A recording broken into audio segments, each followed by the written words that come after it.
ऐसा तो देखो तो सीएम को अभी मानने के लिए तैयार नहीं, तो इसका मतलब बगैर सीएम का भारत सरकार चलेगा क्या? बहुमत सीएम बनाता है, ये तो जनता समय सीएम और डिप्टी सीएम बनाएंगे। अभी हम लोगों का अपना प्रयास है, काम है, वो हम लोग काम कर रहे हैं। सीटों का ऐलान होगा? सीट का ऐलान मुझे लगता है कि कल सेकेंड हाफ में या परसों हो जाएगा। और हम लोग का इंटरनल जो कह सकते हैं 90% सारे चीज क्लियर है, 10% चीज है कुछ सीट को लेकर, कुछ चीजें को लेकर, वो हम लोगों को लगता है आज। एक्सप्लेनेशन पर आपका स्वागत है और मैं हूं आपके साथ प्रार्थना। क्या बिहार में महागठबंधन की सरकार बनेगी? क्या तेजस्वी यादव मुख्यमंत्री बनेंगे और डिप्टी सीएम बनाएंगे मुकेश सहनी को?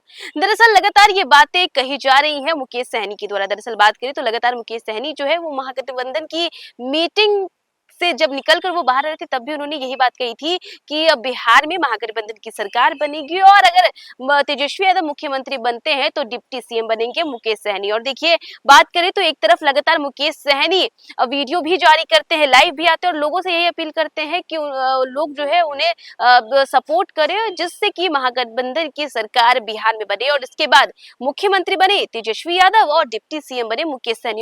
और इन तमाम बातों के साथ मुकेश सहनी का क्या कुछ कहना है, हम आपको छोड़े जाते हैं उनके तमाम बयानों के साथ।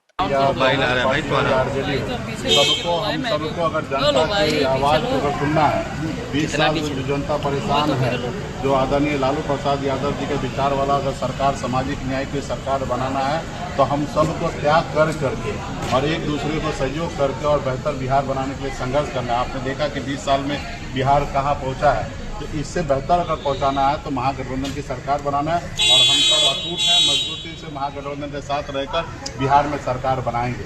कब तक सीटों का ऐलान होगा?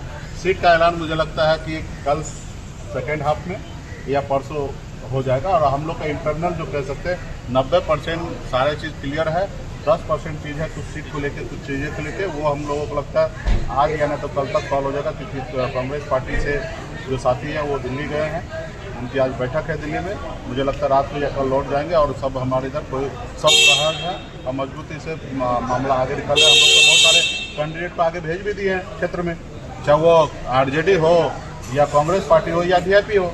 हमने जहाँ जिनका जो बनता है, जहाँ जिनका सीटिंग है, कुछ जो सीटिंग पे रिपोर्ट अच्छा नहीं रहने के कारण उनका होल्ड हुआ है, या मान लीजिए कुछ सीट पर किसी के सहयोगी का दावेदारी है, वही सीट को होल्ड किया गया। बाकी जिनको जहां लड़ना है, कंफर्टेबल है, तो वहां पे लोग जा ही रहे हैं। जैसे बोरा सीएम को लेकर है तो उसके लिए किसी से पूछ नहीं क्या सकता है। बोरा में आदमी तैयारी कर रहा है, नॉमिनेशन के टाइम में नॉमिनेशन होगा, तो सारे लोग जहाँ जिनको लड़ाना है तो ऑलरेडी गठबंधन में आधे से ज्यादा सीट हम लोगों ने वो हेड कर दिया। डिप्टी सीएम को लेकर बेटी को आगे बढ़ाना अभी भी कह रहे हैं डिप्टी सीएम बिहार में हमारी सरकार बनेगा, सीएम तेजस्वी होंगे, डिप्टी सीएम एक मल्ला का बेटा तो तीसरा का बेटा डिप्टी सीएम होंगे। लेकिन आप सहयोगी बन जाएंगे, वो कितना 14 है या 44 है वो आप सबके बीच में समय आएगा तो बता दिया।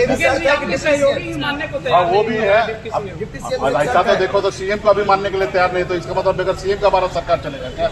बहुमत सीएम बनाता है, ये तो जनता समय सीएम और डिप्टी सीएम बनाएंगे। अभी हम लोगों का अपना प्रयास है, काम है, वो हम लोग काम कर रहे हैं। हम दावेदारी करेंगे तब ना हम बनेंगे, जो हम लड़ेंगे तब ना जीतेंगे। लड़ने में तो दो ही चीज होता है, हार जीत। बीजेपी आपके पक्ष में बोल रही है और कह रही है कि भाई कोई निश्चित हो ना हो, लेकिन डिप्टी सीएम का चेहरा निश्चित है मुकेश सहनी। देखिए बीजेपी आप बताइए, दुनिया का देश के सबसे बड़े पार्टी होने के बावजूद भी वो हमारे समर्थन में है। उनको मालूम है कि मुकेश सहनी जहाँ है वहाँ सरकार बनना तय है। वो इतना मान चुके हैं कि डिप्टी सीएम मुकेश सहनी बनेंगे तो सरकार भी हमारी बनेगी। बीजेपी को मैं धन्यवाद देता हूँ कि वो अभी से मान लिया कि महागठबंधन का सरकार बनने के लिए जा रहा, मुकेश सहनी डिप्टी सीएम बनेंगे तो डिप्टी सीएम बनेंगे तो सीएम भी हमारे ही होंगे ना। 14 सीट मिले उससे कोई 14 सीट क्या होंगे नहीं, हम लोग कहा ना 14 हो 44 हो, ये सब हम लोग आपस में सेटल। ऑफर स्वीकार